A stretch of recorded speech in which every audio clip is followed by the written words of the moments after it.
espaço de cultura, convívio e geração de renda bem na área do centro de São Paulo, conhecida como Cracolândia. O teatro de container da companhia Mungunzá de Teatro ocupa há 9 anos um espaço da prefeitura que estava abandonado. A construção, feita com 11 containers, já abrigou mais de 4.000 projetos culturais e sociais, inclusive fornecendo marmitas para a população vulnerável durante a pandemia. Devia ser motivo de orgulho para a cidade, mas a gestão do prefeito Ricardo Nunes, do MDB, não enxerga assim. No dia 28 de maio, a companhia de teatro foi surpreendida com uma notificação extrajudicial para deixar o local em 15 dias. A justificativa é que a prefeitura planeja um novo programa habitacional no local. A ação motivou uma campanha para manter o teatro de container onde ele está. Nomes importantes do teatro brasileiro se manifestaram. Foi o caso de Antônio Fagundes. Teatro de container tem que continuar. E Fernanda Montenegro. Em carta publicada nas redes sociais, a atriz afirma que a permanência do teatro no local é um sinal de renascimento desse bairro, um espaço de comunhão humana. Em audiência pública na Alesp, um representante da companhia de teatro respondeu à justificativa da prefeitura de que a área deve ser destinada à habitação. É possível que teatro e habitação vivam no mesmo terreno, no mesmo território. A habitação necessita de equipamentos culturais, necessita de áreas de respiro, necessita de praças públicas. O BDF Entrevista de hoje aborda a luta pela cultura na cidade de São Paulo. Qual a importância de espaços culturais em áreas urbanas degradadas? E por que políticos conservadores têm na arte um dos seus alvos principais? Olá, eu sou Luana Ibelli e este é o BDF Entrevista. E para esse papo sobre cultura e direito à cidade, eu recebo hoje Marcos Felipe, que é ator, produtor e integrante da companhia Mungunzá de Teatro. Marcos, obrigada, por ter aceitado o nosso convite. Eu que agradeço. Muito obrigado pela possibilidade de conversa, de atravessamento. Então vamos lá. Começa contando pra gente como está essa questão, inclusive o prazo para o despejo já acabou. Como estão essas conversas com a prefeitura? Como que está a situação agora? O prazo já acabou, nós estamos numa vigília no Teatro de Container, mantendo as nossas programações diárias, né? A gente entende, nós tínhamos uma programação rígida e fixa até 22 de dezembro e a gente permanece com essa programação e vamos continuar com essa programação até 22 de dezembro.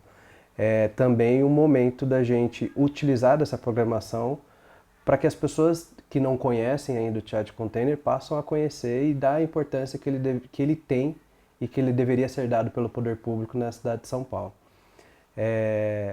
Nós estamos aguardando a prefeitura para o mínimo de um diálogo, nem que seja numa perspectiva de nos apresentar o projeto que eles querem para aquele espaço, porque é tudo diz que me diz que, então a gente não tem acesso ao projeto, não tem acesso à planta, não tem acesso a todos os mecanismos burocráticos que deveriam ser feitos para a construção de uma política pública.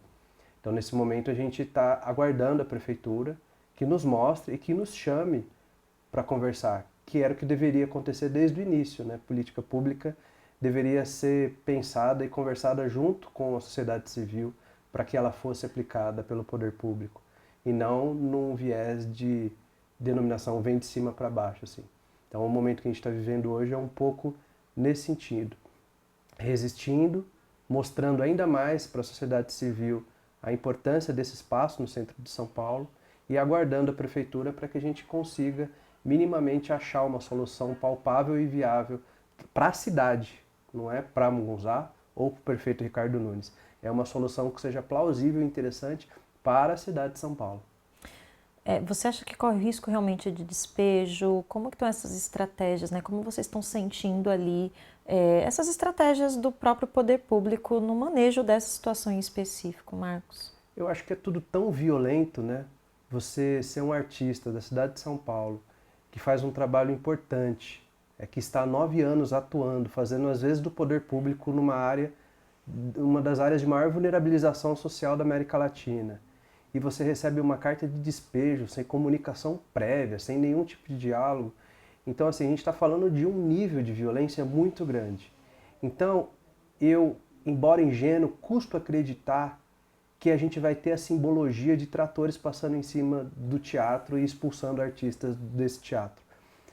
Mas aí, ao mesmo tempo, eu pondero e falo assim, mas a violência está se dando a todo momento, do tipo, estamos vivenciando essa violência a todo momento. Então é possível que a cidade de São Paulo, representada pelos seus representantes, pelo prefeito, por todo o seu secretariado, tenha a ousadia de destruir um teatro, de chegar com um trator e destruir um teatro. Porque se foi enviada uma ordem de despejo sem a comunicação prévia, né? Então a gente fica temeroso, inclusive, com a nossa integridade física, sabe? A gente está fazendo vigília e tudo e fica temeroso com a integridade física, porque a violência vai escalando num nível que você fala, não é possível que o poder público está compactuando com esse nível de violência. Houve um amplo apoio da classe artística, artistas de peso apoiaram a companhia. Como tem sido, qual a importância desse movimento para isso que está acontecendo agora? Eu acho que é um megafone, né? Os artistas formados em teatro, enfim, que prezam pelo teatro, que entendem a importância do teatro e que hoje estão comunicando com o grande público através do cinema, através da televisão. É importante que esses artistas se manifestem, porque senão a gente fica muito numa resistência nichada, sem que a sociedade civil como um todo entenda os conflitos que estão se dando. Então, de alguma forma, é importante e foi muito emocionante para a gente receber o apoio do Antônio Fagundes, muito emocionante para a gente receber o apoio da Fernanda Montenegro. E de alguma forma a gente fala, caramba, é isso mesmo, é importante, do tipo, espaço importante, espaço significativo. É isso mesmo, as pessoas precisam se posicionar com relação à defesa dele. Porque ontem foi o vento forte, aí hoje é o teatro de container, amanhã é outro, depois é outro, e na hora que a gente vê, a gente não tem mais teatro, a gente só tem o teatro dentro de shopping, sabe? Que não é nada contra, porque eu acho que a cidade precisa ter tudo, precisa ter absolutamente tudo. Mas não pode aniquilar esses teatros de calçada, esses teatros que têm relação urbana, esses teatros que têm relação com o território, que têm relação com as pessoas do território, o território que forma esse teatro. Então é uma comunhão humana ali, como a própria Fernanda Montenegro escreve na carta. Então, senão daqui a pouco a gente começa a aniquilar esses tipos de lugares, esses tipos de encontros, esses tipos de encontro da sociedade, e a gente só vai ter um manifesto artístico o dia que a gente for passear dentro do shopping. E não é essa cidade que eu quero, sabe? Não é essa cidade que parte dos cidadãos dessa cidade querem. Então, é bom que a gente pondere e comece a conversar de uma forma amplificada para a sociedade civil. Fala assim, ó, estão aniquilando um tipo de arte, do mesmo jeito que os cinemas de calçada sofrem, sabe? Então a gente tem uma coisa aqui em São Paulo, oriunda há anos atrás de política de incentivo, através de leis de fomento e tudo, do tipo, nós temos uma potência enorme de grupos teatrais de pesquisa continuada. Nenhum país do mundo tem a quantidade de grupos teatrais de pesquisa continuada, de trabalhos contundentes, estéticos e políticos, do jeito que São Paulo tem. E ao invés da gente levantar isso como um emblema da nossa cidade, usar isso como ponto de turístico da nossa cidade, usar ao nosso favor, a gente aniquila esse tipo de pensamento, esse tipo de ação artística. Então a gente faz exatamente o contrário, o poder público faz exatamente o contrário. Então tem aí, quando grandes nomes se manifestam, a gente conversa com a sociedade civil de forma amplificada, e aí está a importância desse manifesto. Não é de hoje que a gente vê ataques à cultura dessas linhas mais conservadoras, né, que assumiram o poder. Você vê nisso também um movimento que tem relação com essa questão de grupos conservadores que estão nos poderes públicos, atacando a cultura de certa forma, vendo a cultura como uma inimiga? Você acha que tem a ver? Eu acho que tem tudo a ver. Acho que tem tudo a ver. O que é uma pena, né? Porque a gente acabou de sair da pandemia, todo mundo conviveu durante a pandemia com um manifesto artístico dentro de casa. Porque senão nós teríamos morrido se nós não tivéssemos acesso à televisão, à novela, a filme, à série. Então, isso é arte, sabe? Isso é manifesto artístico. Aniquilar o manifesto artístico, que é a beleza da nossa vida, é onde a gente se vê em relevo, onde a gente se vê em espelho, onde a gente reflete nosso cotidiano, onde a gente promove nossas emoções de alegria, de paixão, de tristeza, aonde a gente se reconhece como povo, sabe? O Brasil deveria exportar o que a gente faz de melhor, a potência que é o nosso povo, nosso pensamento, nosso povo criativo. E aí entra um pensamento conservador que aniquila isso. E o que sobra ingessa e plastifica. Então, não tem como a gente desassociar dos últimos anos que nós passamos no nosso país, no governo Bolsonaro, da completa desvalorização do nosso manifesto artístico, com o que está acontecendo hoje em São Paulo. O que eu acho, de fato, uma pena, porque não precisaria, sabe? Nós não precisaríamos estar passando por isso. A liberdade proposta, né, àqueles que são de direita, é exatamente aquilo que a gente quer, do tipo, que sejamos livres, né, do tipo, para nos manifestarmos artisticamente. Então tem uma relação, sim, do tipo, o que é uma pena, porque você olha para o governador, você olha para o prefeito e fala, não tem necessidade nenhuma de aniquilar esse tipo de existência.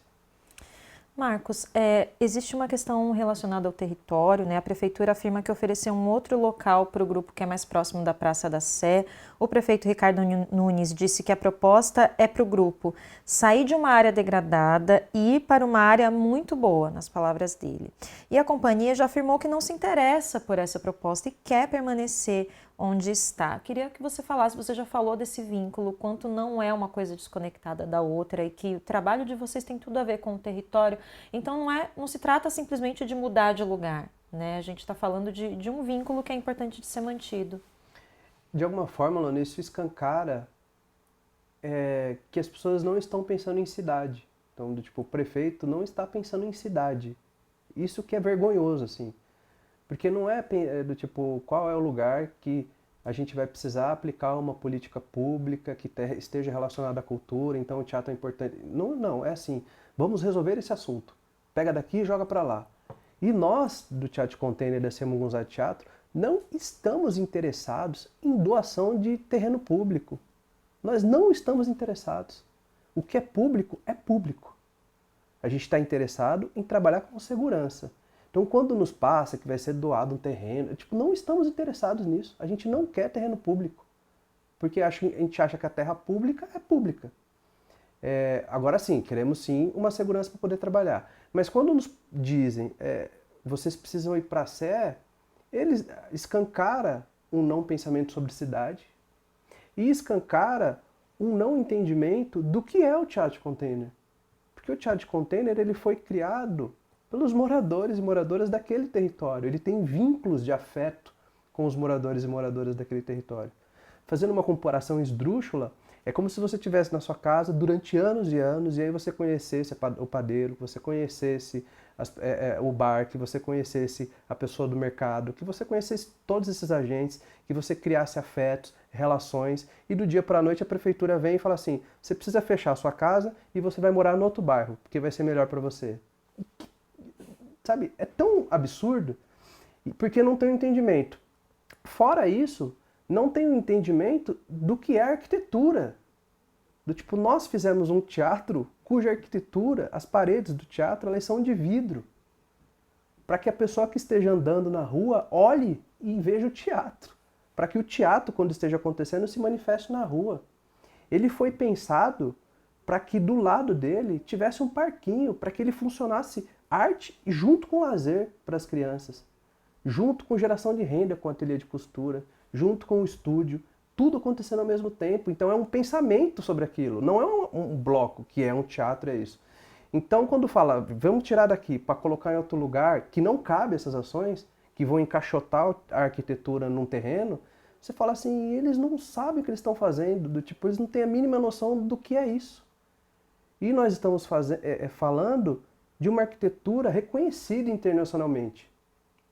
Que, novamente, assim como nós, os governantes, deveriam promover aquilo que a cidade de São Paulo tem de melhor, do tipo esses grupos de teatro, a proliferação artística que a gente tem aqui, é a mesma coisa com relação ao teatro de container. O teatro de container foi disparador de política pública, vencedor de prêmios importantes com relação à arquitetura, replicado em vários municípios, com uma literatura vasta sendo escrita nesse momento, já escrita e também continuando a ser escrita sobre ele. Então, os governantes, ao invés de falar assim, isso aqui é de São Paulo, é um motivo de orgulho da nossa cidade. Ao invés de eles falarem isso, eles aniquilam. E aí a gente fica assim, sem entender, fala assim, então vocês estão querendo o quê? Sabe? Tipo, então essa dicotomia que a gente se encontra nesse momento. Nesse sentido de entender o que se quer nesse território, existe toda uma análise sobre a higienização que vem sendo feita. Como vocês observam esse movimento? Vocês já estão no território há muito tempo. Está acontecendo a olhos vistos? Como que vocês têm observado isso no território e como isso também se relaciona com o que está acontecendo com a companhia? A gente está eu sempre falo isso, do tipo, o território onde nós estamos inseridos é um dos maiores territórios de vulnerabilização social da América Latina, não tenho dúvida nenhuma disso. Pela forma com que a gente atua, obviamente nós somos porosos e a gente trabalha com o vulnerável. Nossos espetáculos, a forma com que a gente trabalha está pautado também sobre isso. Por isso que a gente trabalha sobre o aspecto da política da redução de danos, sobre o aspecto da política de saúde, sobre o entendimento de que é importante a geração de renda. Então, todo o nosso trabalho está formado um pouco nessa questão, exatamente pelo território em que nós estamos inseridos. E nós temos visto, ao longo dos últimos anos, essa ação violenta do Estado com o povo mais pobre. E aí não tem como também a gente não associar ao nosso racismo estrutural. A porcentagem muito grande do povo pobre ou daqueles que estão em consumo abusivo de droga são resultados da nossa imensa desigualdade social e do nosso racismo estrutural. É só ver a cor das pessoas que estão. É simples. E aí quando você olha a cor das pessoas que estão nesse estado e a cor das pessoas que estão com a caneta na mão, a gente precisa muito olhar para isso e encarar isso de frente. Então, a gente tem ao longo dos últimos anos observado no centro de São Paulo um massacre com o povo pobre e com o povo preto. Do tipo, com a violência do Estado a serviço de uma higienização nesse território, a serviço de uma limpeza nesse território. Porque não se pode ver a pobreza nesse território, mas ao invés de a gente fazer políticas de afeto, de resgate, entender o consumo problemático de droga com políticas multifacetadas, que vai de cultura à saúde, a gente só entende na chave da violência do Estado, na chave da polícia. Então nós passamos os últimos anos a ver dispersão dos usuários de consumo problemático de droga, a violência em cima dessa corporeidade, e hoje, do tipo, não temos dúvida nenhuma que o fluxo foi espalhado para a cidade de São Paulo. Então, tipo, completamente espalhado. E aí, nas bordas da cidade. Então, de novo, a gente está fazendo o processo de gentrificação. A gente está espalhando o povo pobre do centro para as bordas da cidade para a gente elitizar o centro. Então, e estamos vendo isso cotidianamente. Você falou de todo o trabalho que é preciso ser feito com essas pessoas. Nesse sentido, a companhia e o teatro têm vários projetos sociais. Você podia falar um pouco mais para a gente do que está em jogo, do que a gente está falando? Eu acho que assim, todos os nossos trabalhos têm essa porosidade do social, né? A gente, ao longo dos últimos anos, passou a ser um coletivo especialista em entender arte como redução de danos. Ainda se fala pouco sobre isso, né? Porque normalmente a redução de danos está muito voltada para a área da saúde, mas a gente já passou a entender a arte como geração de renda, como redução de danos e numa política de geração de renda. Inclusive a gente está com um projeto incrível agora, de uma parceria Teatro Container com o Ed Rock, que é para a formação de 12 MCs que estão ou estavam em situação de vulnerabilidade social ali do centro de São Paulo. Esses MCs estão passando por um lugar de formação, depois eles vão para o estúdio e com direção artística do Ed Rock eles gravam um disco. Então, esse é um exemplo de como a gente trabalha, no entendimento de que enquanto essa pessoa está em formação, ela não está usando a droga. E ela estando em formação, ela consegue gerar a própria renda. Tendo geração de própria renda, ela consegue ter autonomia de escolha. Autonomia de escolha é onde ter onde comer, ter onde dormir. E aí as pessoas vão caminhando na vida por um processo de ressociabilização. Esse é um dos exemplos de um projeto que está acontecendo exatamente agora, que de alguma forma ele é fotografia de tudo que a gente pensa. Então tudo que a gente faz naquele território é um pouco nessa perspectiva. E tem um lugar que não é fácil, mas que a gente tenta exercitar, que é não fazer para, mas fazer com. Então não temos interesse em fazer para as pessoas, em trazer coisa para as pessoas. temos o interesse de fazer com as pessoas, de criar com as pessoas. E isso muda tudo. É um tipo de pensamento que muda absolutamente tudo. Você deixa do olhar colonizador, do que eu estou trazendo que é interessante, e passa, vamos produzir junto, que o que vamos produzir juntos que é interessante. Então é um pouco das coisas que estamos fazendo naquele teatro. A gente tem um projeto em pleno vigor chamado Negras Melodias, com artistas da cena preta musical que se apresentam. A gente tem agora, numa nova edição do Circo Container, que trata de apresentações de circo para toda aquela população, principalmente para as crianças do território. A gente tem esse projeto Entre Sucesso e a Lama, como eu falei, de parceria nossa com o Ed Rock, e tem as programações teatrais contínuas, com temporadas de espetáculos contínuos. Então, tudo isso acontecendo naquele momento ainda nesse semestre. Vocês também têm um projeto urbanístico que engloba toda a praça onde o teatro está. Acredito que a gente tem uma imagem para mostrar desse projeto, para que você explique um pouquinho melhor o que vocês planejam fazer. A gente está entregando para a prefeitura aquilo que a prefeitura não deveria fazer conosco, né? Então, quando a prefeitura fala, tem projeto para cá, torre de habitação, não sei o quê, aí a gente sentou com grupos de arquitetos e urbanistas, nós fizemos o nosso projeto e mostramos para a prefeitura, falando assim, ó, esse é o nosso contraprojeto para vocês, do tipo, é o que a gente entende que tem que ser para aquele território. E aí nós chegamos em duas plantas, essa que a gente está vendo é a nossa planta número 1, que a gente entende que deveria ser o ideal, esse espaço é entendido como praça pública, teatro praça pública, na qual ele funciona como teatro, mas também funciona como área de lazer para todas as pessoas desse território e todas as pessoas que virão morar nesse território, porque, como sabemos, vai ter um projeto de adensamento populacional desta área. Essas pessoas também vão precisar de parque, de área de lazer, que quando a gente pensa em habitação, não deveríamos pensar só em casa, porque habitação é habitar a cidade. Então o projeto habitacional deveria estar sendo pensado junto com equipamentos culturais, com praças públicas, com hospitais, enfim. Habitação não é só moradia, habitação é habitar a cidade. A pessoa tem que ter onde dormir, mas tem que ter o que comer, mas tem que ter onde dar risada, mas tem que ter onde descansar. Então a habitação é pensar de forma ampla. Então esse projeto que a gente apresenta para a prefeitura é para motivar os agentes públicos a pensar a habitação de forma ampla. E a grande ironia da situação é porque nesse encontro que nós fizemos com os arquitetos, a gente inclusive chegou à conclusão que é possível ter uma torre habitacional no próprio lote. Que é possível ter uma torre habitacional com praça pública e com teatro. Dá para ter tudo no mesmo lote sem machucar a cidade. Então, caso a prefeitura ou o estado não queiram fazer, fica evidente que é para aniquilar o teatro. Porque dá para conviver tudo ao mesmo tempo. Inclusive, você toca numa questão importante, né, Marcos, que é a prefeitura cria uma falsa dicotomia. A gente precisa tirar esse teatro porque a gente precisa priorizar a moradia, como se a cultura não fosse importante ou como se não fosse tão fundamental. A gente entende que existem as necessidades básicas, mas a gente não está falando exatamente de coisas excludentes, pelo contrário, né?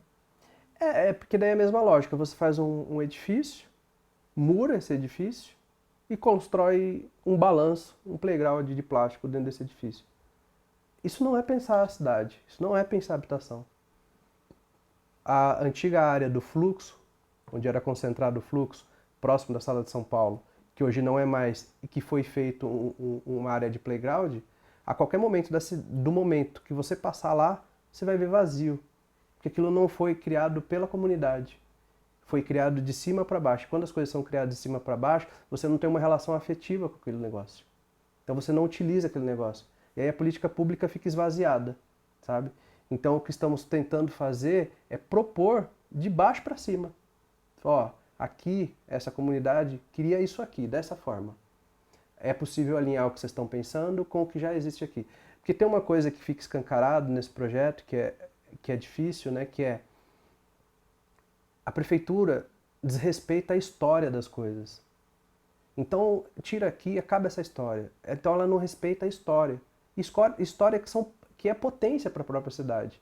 Então, quando a gente É possível. Então aqui tem um teatro, a gente pode erguer torre de habitação aqui, as coisas, pensar a cidade de acordo com o que já existe, não destruindo para construir outra coisa. O que temos aqui de potência? Então a gente vai aplicar a política pública partindo do pressuposto do que já temos aqui, não no pressuposto que vamos destruir para construir, sabe? Então é um pouco isso. Vai fazer a política pública de habitação? Então vamos pensar a partir do que tem nesse território, dos inúmeros edifícios sem finalidade pública que estão aqui, do teatro que está aqui.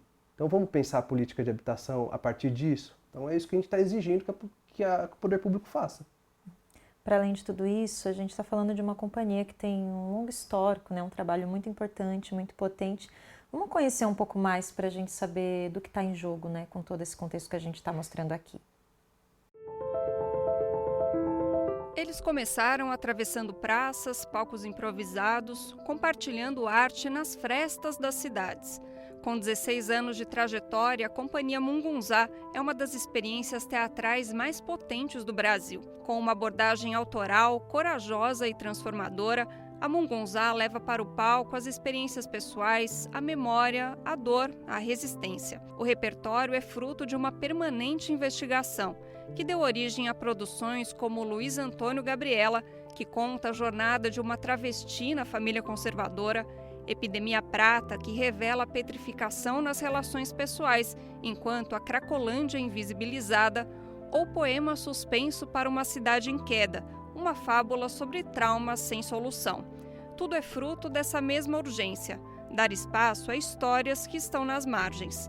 As criações da companhia já circularam por 19 estados do país, cruzaram fronteiras e chegaram a palcos internacionais, de Portugal até a Índia. O reconhecimento veio também por meio de importantes premiações, como o Shell e a APCA, além do impacto afetivo e simbólico que a companhia provoca onde passa. Em meio a essa trajetória, o Teatro de Container se torna mais do que uma sede. É extensão da própria linguagem do grupo. Ele hoje pulsa como um espaço de resistência, onde múltiplas vozes, coletivos e expressões artísticas encontram abrigo e liberdade. Pois é, o Teatro de Container, que era uma sede, virou uma plataforma artística muito maior. O que mudou a partir do momento que vocês tiveram esse espaço físico, Marcos? Eu acho que a gente passou, o Teatro de Container, ele vem depois, a gente alugou uma sede no Bom Retiro, e aí quando nós alugamos essa sede no Bom Retiro, a gente começou a se questionar por que nós pegávamos, enfim, era contemplado via edital público de algum edital de cultura, e aí pegava parte desse recurso para pagar aluguel, né, o aluguel da nossa sede. E aí a gente começou a se questionar que isso não era justo, você pegar um dinheiro da cultura e entregar ele direto para o proprietário de terra, tendo em vista quão democrático e público é a nossa ação e tendo em vista a quantidade de equipamentos ociosos que tem na cidade de São Paulo. E aí o Teatro de Container surge dessa fricção do pensamento, a gente fica assim, opa, tem alguma coisa errada. E aí como nós tínhamos feito um trabalho nosso que tinha feito muito sucesso, que foi o que passou no VT, o Luiz Antônio e Gabriela, nós tínhamos um caixa ali de 250 a 300 mil reais. E a gente falou, vamos pegar esse caixa, comprar containers e achar um terreno sem finalidade pública e construir um espaço cultural. Então foi basicamente sobre isso. E o Teatro de Container se forma ali e rapidamente ele é alçado ao patamar de centro cultural público, porque ele não se fecha no próprio umbigo do grupo, ele se abre para a cidade. Não à toa, ao longo desses 9 anos, a gente executou mais de 4.000 ações artísticos sociais, sendo 83% delas gratuitas. Então tem essa elevação do grupo, esse momento do grupo, né? Mas a gente considera o Teatro de Container, internamente, a gente considera como uma obra artística nossa, performática para a cidade. E a partir disso a gente fez outras obras, que inclusive obras que refletissem o próprio Teatro de Container.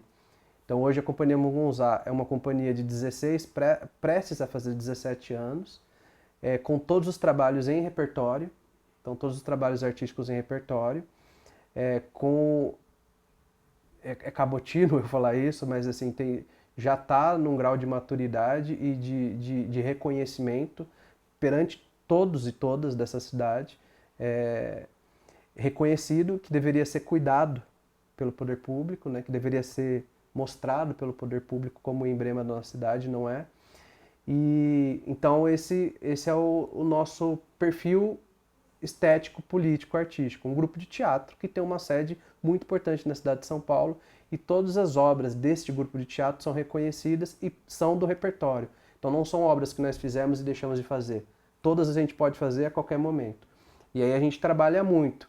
A gente tem, em média, ao longo desses 17 anos, uma média de apresentação de 70 apresentações por ano. É muita coisa, sabe? Do tipo, para um grupo de teatro. Então, essa é a relação que nós temos com a nossa arte, com o nosso manifesto. E isso, obviamente, transborda, porque daí a gente vai para a música, vai para o cinema, vai para todas as outras manifestações artísticas. Mas o nosso chão é o teatro. Vocês falam de temas muito duros nas obras de vocês, como trauma, exílio, abandono, invisibilidade. Tudo isso tem a ver também com o território e com as vivências de vocês naquele território? Eu acho que sim, também, muito. Mas não só. Tem a ver de onde viemos, né? Qual tipo de criação que tivemos, quais foram os obstáculos que nós passamos.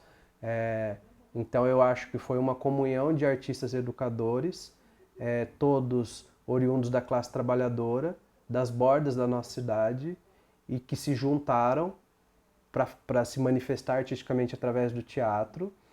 E todos os nossos conflitos, né, humanos, e que junto a isso foi trabalhar numa área de vulnerabilização social. Então esse combo fez com que as nossas obras tivessem um alto apelo estético. Todas as obras têm um apelo estético muito bonito e um apelo político também muito engajado. Então tem um pouco disso. Aí somos todos nessa linha, mas vou falar um pouco de mim, né? Tipo, eu sou filho de professora que ficou agora recém-aposentada, mas que ficou 40 anos em sala de aula. Linha de frente de greve, sabe? A gente agora recentemente fez uma audiência pública na Lesp, e aí eu falei para os meus companheiros e para minhas companheiras, falei assim, a última vez que eu tive na Lesp foi ocupando a Lesp quando criança, com a minha mãe, grevista, e a polícia jogando bomba dentro.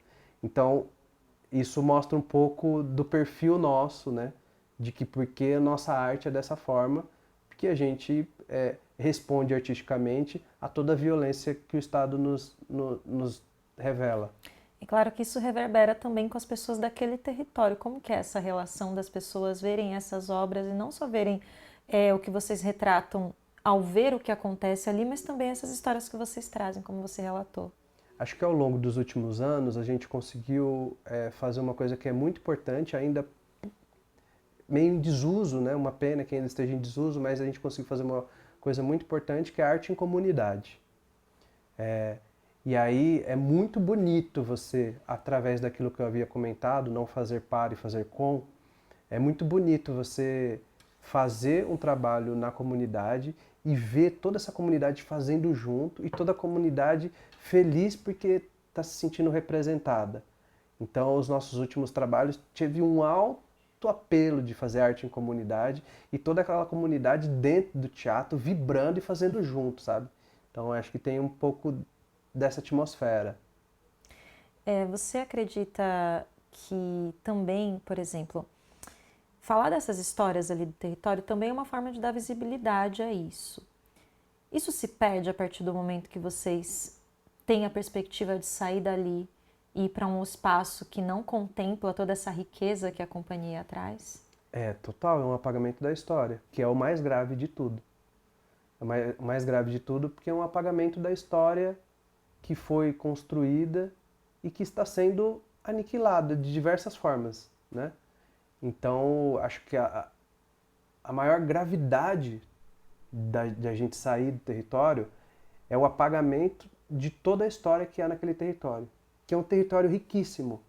E que aí, quando você vai desmontando os aparelhos, como você vai desmontando as coisas que acontecem, como você vai expulsando essas pessoas, você vai apagando a história desse lugar, que é o que nós, como seres humanos, temos de maior importância, que é a nossa história, de onde a gente veio, o que a gente faz, para a gente poder caminhar para frente.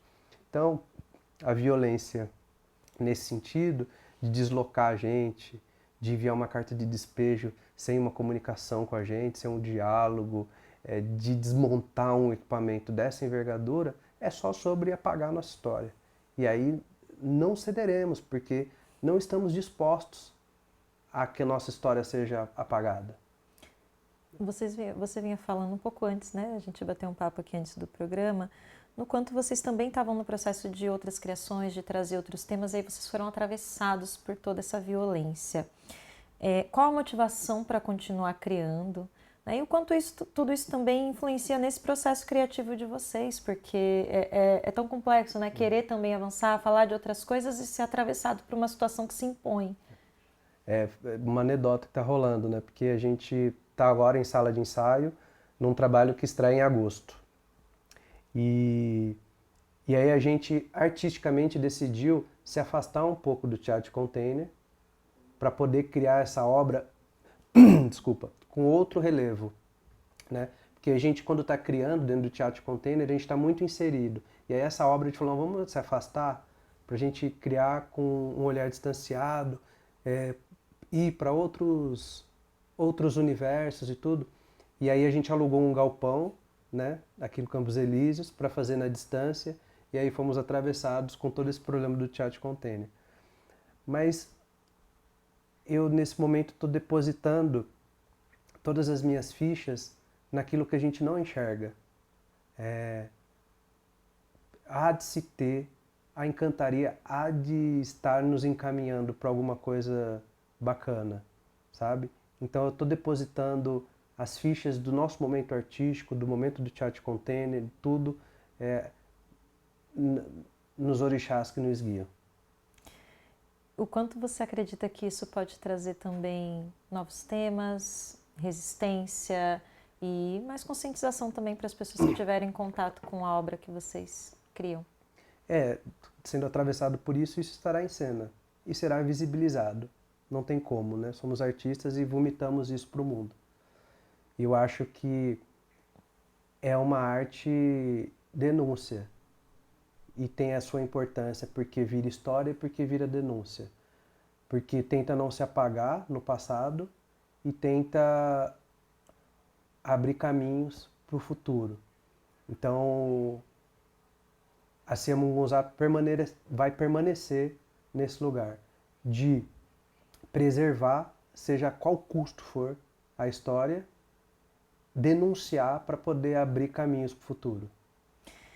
Você já comentou aqui o quanto a comunidade é engajada, é importante nesse processo. Diante de tudo isso, como tem sido essa mobilização? Vocês têm sido abraçados também por essa comunidade? Como que está essa mobilização da Companhia Mungunzá com todas as pessoas que compõem esse grande coletivo? A gente está num momento muito, muito emocionante, assim, de estarmos emocionados pela reverberação que tudo isso causou. Porque a gente passou a entender a relevância daquilo que a gente faz parte.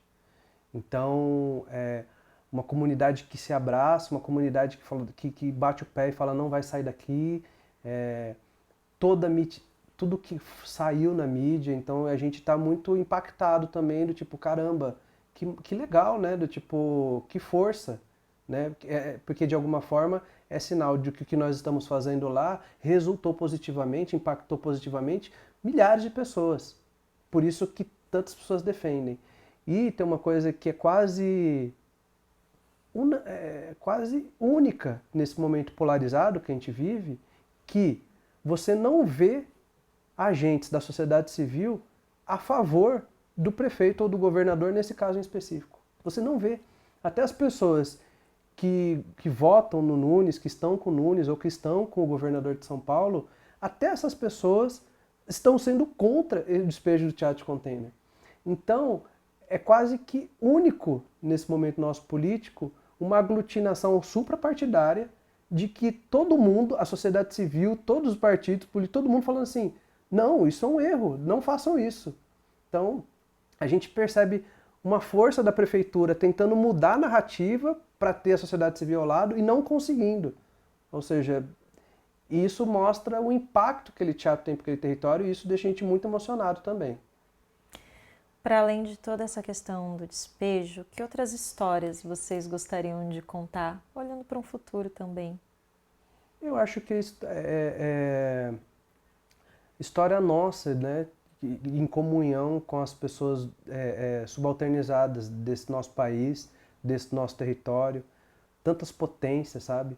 Tantas potências. A gente está fazendo esse projeto com Ed Rock, tanta potência, 12 pessoas que começam a cantar que você fala assim, onde você estava? Por que ninguém te viu cantando, sabe? Tanta potência. E aí eu espero que a gente possa ser, junto com todas essas pessoas, amplificador do subalterno, sabe? Do tipo, que a gente possa denunciar, mas mostrar toda a nossa potência, sabe? Deslocar nosso protagonismo para poder parceirar com todas as corporeidades emergentes, enfim. Espero que a gente tenha força e que a gente consiga, junto com a galera, seguir nesse sentido.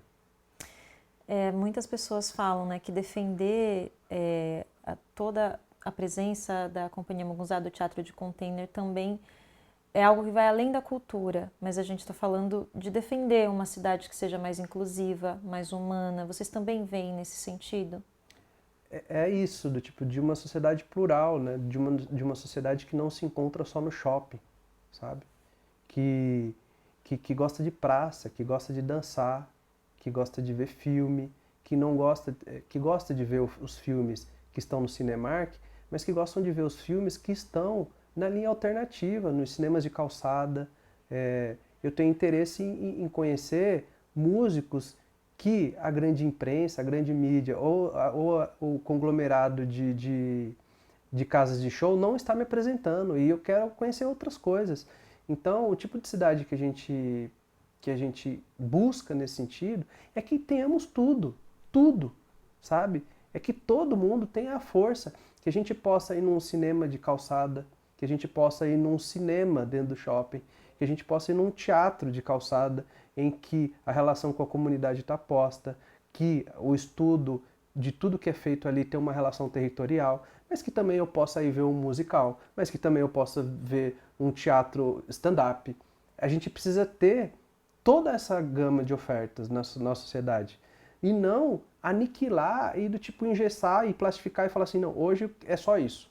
E aí, do nosso ponto de vista, o que estão nos colocando é, você só vai poder ir para esse tipo de teatro. Porque essa máquina de desenvolvimento que eles propõem, é assim, eles falam ainda, vamos destruir tudo, vamos construir um prédio, mas aqui vai ter um teatro. E aí o teatro vira só um espaço físico para essa galera, não vira uma relação de criação no território. Então, a gente grita para que não seja aniquilado um tipo de manifesto artístico feito por coletivos, feito pela borda, feito de forma artesanal, feito de forma alternativa, porque isso é o ouro que temos. E aí a gente vai aniquilar o ouro que temos para plastificar toda a relação humana, para todo mundo se tornar plástico. Para a gente encerrar, Marcos, nesse momento, né, que a cultura é tão atacada, vocês são mais um grupo, né, sendo atacado, enfim, num processo que já vem acontecendo com muitos outros, e são um exemplo de como resistir com afeto e coragem. E aí queria que você deixasse uma mensagem também para todas as pessoas que estão passando por esse momento de dificuldade também, tanto na arte quanto no território. Eu não sei se eu consigo, enfim, apontar caminhos, assim, né? Porque a gente está fazendo o que a guiança tem nos colocado a ser feito. Mas, assim, é resistir, né? É não se entregar a esse processo, a esse projeto nefasto de uma cidade que não é possível ser feita, porque temos pluralidade. Então é resistir, é denunciar, é ir para a luta, é o que a gente tem tentado fazer, assim, denunciar, mostrar contranarrativas. E é muito difícil, porque estamos tentando fazer contranarrativa o Estado, com todo o seu poder, todo o poder de Estado que tem. E a gente está tentando fazer, há outros caminhos, vem conversar com a gente porque temos outros caminhos a propor. Então, se pudesse deixar, enfim, alguma coisa, vamos lutar, porque se for pra gente cair, que a gente caia de pé. E a gente espera que não caiam, mas que se caírem, que deixem um legado, e a gente vai estar aqui também para mostrar essa mensagem para muita gente. Obrigada, viu, Marcos, por essa entrevista, e a gente acompanha e dá as informações também sobre essa questão. Muito obrigada. Eu que agradeço a possibilidade de conversa. E esse foi o nosso BDF Entrevista. Muito obrigada pela sua companhia e até um próximo programa. Tchau!